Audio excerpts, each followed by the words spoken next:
conhece o Preto faz tempo? Então, na verdade, nós crescemos praticamente junto, né? No bairro lá, né? Aqui? O irmão dele, aqui em Datuba, mas num outro bairro aqui na cidade. E o irmão dele tem a minha idade, né? O irmão dele, ele, na verdade, ele tem a idade do meu irmão. Ele até brincou de bola junto com o meu irmão, tudo. E eu joguei mais bola com o irmão dele. Mas o Preto jogou também, não? Cara, ele brincava bem na época. Só que assim, a nossa época é diferente da época de hoje, né, meu? Tinha muita dificuldade, né? A nossa realidade, assim, era o máximo que a gente tinha de tentar alguma coisa era o Guarani, né? Hoje não, hoje você já tem várias opções, né? Tanto que naquela época, a gente sempre fala assim, se fosse como hoje, com certeza teria sido muito mais jogadores aqui de Indaiatuba, entendeu? Mas não tinha muita oportunidade. Então, você vê um próprio Preto, que é um amigo nosso, jogava bem pra caramba, entendeu? Salve, salve, galera! Hoje a resenha é com o Fábio Vidal, lateral esquerdo de qualidade. Vou te enganar não. Curitiba, Ponte Preta, como chama lá? Paulista de Jundiaí. Eu considero um cara de muita qualidade. Eu vi bastante vídeo dele jogando no Ceará. Eu até tinha um pessoal lá na época que falava que ele não cruzava, que ele dava o passe quando chegava no meio fundo, que ia bem pro fundo e metia o arco. Obrigado, Fábio. Obrigado aí por estar dando essa moral pra gente aí. Não tem nem como te agradecer. A gente é um canal que está começando aí. E começar assim com um cara já de um currículo grande assim, pra gente é muito importante. E Deus abençoe sua vida aí. Muito obrigado. Boa noite. Boa noite, galera. Boa noite, Júnior. Na verdade, eu que agradeço, né, a oportunidade. A gente poder estar sempre falando, né, da nossa história, falando do que Deus também fez na nossa vida. Isso também é muito importante. Então aí, né? Parabéns pelo canal aí, esse ano. Espero que dê tudo certo aí, que você possa aí chegar, lógico, e alcançar o objetivo que você tem no coração. Eu queria começar da onde tudo começou, na infância, né? Como que era na infância, já queria ser jogador de futebol, já tinha algumas referências, as coisas foram acontecendo e chegou a ser jogador de futebol? Na verdade, na nossa época, eu digo na nossa próxima da minha idade, né? Hoje 43 anos, mas na minha época era diferente de hoje, né? A gente não tinha tanto acesso ao futebol assim, ao atleta. A gente tinha o sonho e o dom de jogar bola, porque na verdade era o que a gente tinha. Né? A gente não tinha celular, não tinha videogame, né? Poucos, aliás, tinham videogame, mas o que a gente fazia é viver jogando bola o dia todo. Então, a gente passava o nosso tempo jogando futebol. E eu, né, sempre fazendo isso. E daqui a pouco as coisas começou fui jogar no time de futebol de salão aqui da cidade, né, o Tejusa, e depois eu fiz a transição pro Primavera, daqui de Indaiatuba também. E aí as coisas começaram a ficar um pouquinho mais sérias, mas assim, até então não vislumbrava ser um jogador profissional, né? Eu tinha os caras como ídolo, né? Os caras bem distantes. E aí as coisas começaram a acontecer, aí eu tive a oportunidade já no Primavera, as coisas também comigo aconteceram muito rápido, eu não fui muito de ficar fazendo teste, né, fazendo avaliação, aquelas peneiras, tudo. Eu já entrei no Primavera, no Juvenil, com o Júnior, na idade de Júnior eu já integrava o profissional do Primavera, eu fui emprestado para São Paulo, né, e ali eu comecei a entender que realmente os jogadores eram iguais a gente, não tinha tanta diferença, né. Então, a diferença que eu digo assim de ídolo, né? Sim. Mas porque os caras, a qualidade não se compara. Mas, então aí as coisas começaram a acontecer. E quando eu volto de São Paulo, na mesma semana praticamente, eu sou vendido para o Paulista de Jundiaí. E ali é onde começa a minha carreira realmente de atleta profissional de futebol. Então, na verdade, comigo ela aconteceu muito rápido, né? Então, quando eu fui ver, assim, praticamente eu já estava jogando no Paulista de Jundiaí profissionalmente, depois sendo emprestado para esses clubes que você falou. E graças a Deus, né, Deus me abençoou que eu pude vivenciar e realizar depois se tornou realmente um sonho, né? Depois que você começa Aí ver tudo aquilo, você passa a sonhar mesmo, né? Pô, um dia eu quero jogar no Morumbi, quero jogar no Maracanã, quero, né, jogar em tal time. É o sonho de criança, né? Aí se torna, né? Então assim, e eu fui, graças a Deus, Deus me abençoou em relação a isso. Então você chegou a jogar no São Paulo ou você foi para o São Paulo? Não, na época eu fui para São Paulo, eu fui para o juvenil. Eu já integrava o profissional do Primavera, só que quando eu vou para São Paulo eu vou para integrar a categoria do juvenil, né?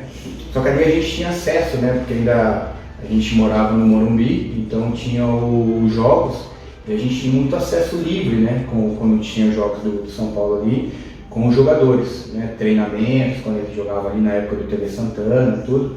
Então a gente começou a vislumbrar o que é, né? Todo esse glamour de ser um atleta profissional. Mas no São Paulo eu não cheguei a jogar profissionalmente não, só contra. No Ceará, você foi campeão no Ceará em 2002 e teve um acesso para a Série A em 2009. Como que era durante a semana, tanto na época de ser campeão e na época do acesso?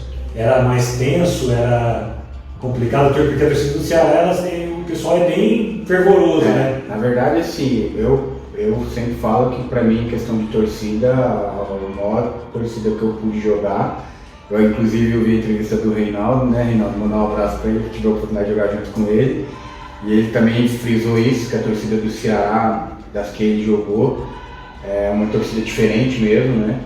Então, assim, eu tive duas passagens pelo Ceará. Eu tive uma em 2002, que realmente o pessoal do Ceará veio aqui para São Paulo fazer umas contratações pontuais, porque eles não queriam que o Fortaleza fosse tricampeão estadual, né? Então, na época foi o Mancini, foi o goleiro Magrão, né? Entre outros atletas ali. E nós conseguimos realmente ser campeão e interromper ali a sequência de títulos do rival do Ceará. É que assim, quando você entra ou quando você está num time disputando títulos, né, sempre é apreensivo, principalmente aquela semana decisiva. Agora, como foi pro acesso, na verdade, com 2009, foi muito bacana porque no ano que nós subimos o Ceará, nós batemos em último lugar no campeonato.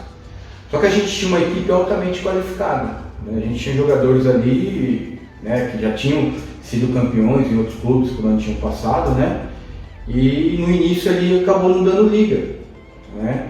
Mas que a gente sabia que a qualquer momento a coisa ia virar e virou. Então depois nós ficamos ali 11 jogos, 11 partidas direto, sem perder, onde nós conseguimos dar um pulo grande na tabela, né? Então, diferente de um campeonato que tem final e semifinal, esse campeonato de pontos corridos, toda semana é um frio na barriga, né? Porque toda semana você tem que matar um leão, né? Toda semana você tem que estar bem preparado para poder ganhar o jogo, para estar sempre somando.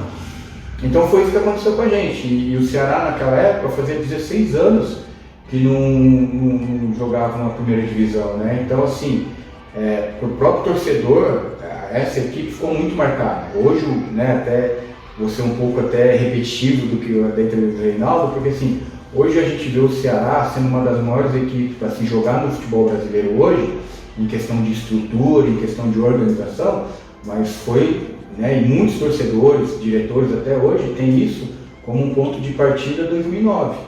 Né? Então, é por isso que a gente é lembrado ainda até hoje, nossa geração ali em relação ao Ceará, em relação à virada de chave, de momento do clube, né? Até hoje eles lembram a nossa equipe com muito carinho. Em qual das passagens que você jogou com o Reinaldo? 2002? Eu joguei o acesso. 2009. 2009. Em 2009 eu tive a oportunidade de jogar com ele. Como você passou no Ceará por 2 vezes, acho que você teve uma história legal ali.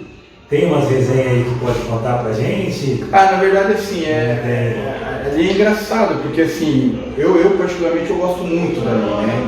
Do Ceará, do povo ali, né? Eu sempre fui bem acolhido ali, né? E eu lembro que na época que eu cheguei, hoje eu tô careca, né? Mas eu já fui cabeludo, né? Mas na minha primeira passagem eu era mais cabeludo, tudo, né? Tinha um cabelo mais loiro, aquela coisa, eu gostava de ir pra praia, gostava de de ser metida surfista. Eu ia jogar tal e a torcida gritando, ô turista, aí eles tá gritando turista pra quem? Eu falei, pô, dessa é pra mim, toda hora eu tô na praia lá, os caras vendo na praia. E os amigos meus não sabiam, mas aí alguns torcedores ali me chamando de turista e tal, mas o nome caramba. Cara, tem várias histórias bacanas, né? Essa mesmo do acesso com o Reinaldo, pô, a gente tinha o Sérgio Alves, que era o ídolo, né?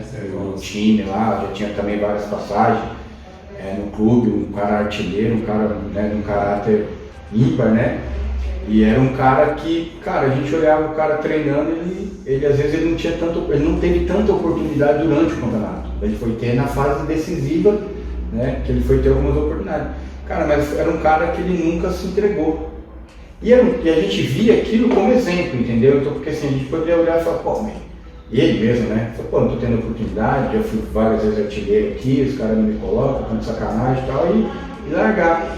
Pelo contrário, ele era um dos caras que mais treinava, um cara que mais demonstrava realmente que queria. E aí a gente, né, e os demais olhavam aquilo lá e falaram, pô, eu não posso ver né? E ele também era veterano, era o mais velho, a gente até chamava de Papai Smurf na época. Mas então assim, a gente não podia ficar para trás em relação àquilo. Então foi uma das coisas que puxava a gente, né? Tinha um outro amigo também, o lateral direito, que era o Boiadeiro, também, que a gente dava muita risada em relação a ele, porque ele brigava com a balança, ele era um jogador que brigava com a balança, né? Conseguia ficar em forma. Ele não conseguia, não é que ele não conseguia ficar em forma, ele conseguia jogar particularmente, ele se adaptou com aquele peso dele, né?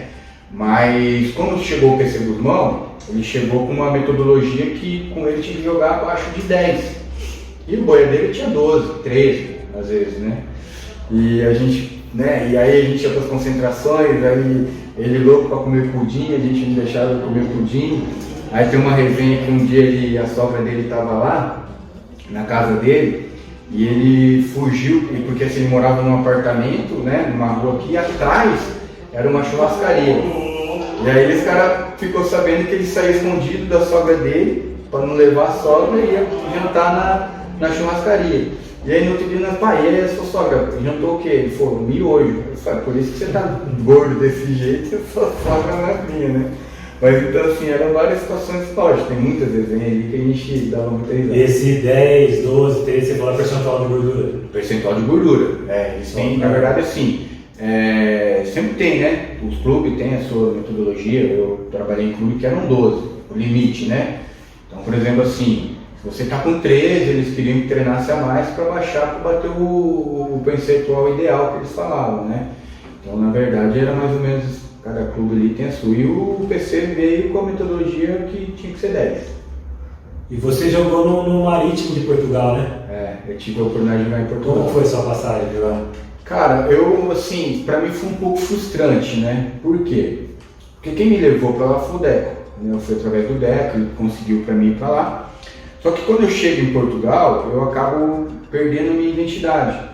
Então aí eu vou pro Marítimo, né? Eu estive lá com o Rodrigão, o atacante, fui com o Souza, o atacante, com o Léo Lima, o André, o finado André, né? E tinha alguns outros brasileiros ali, o próprio Pepe, era o zagueiro.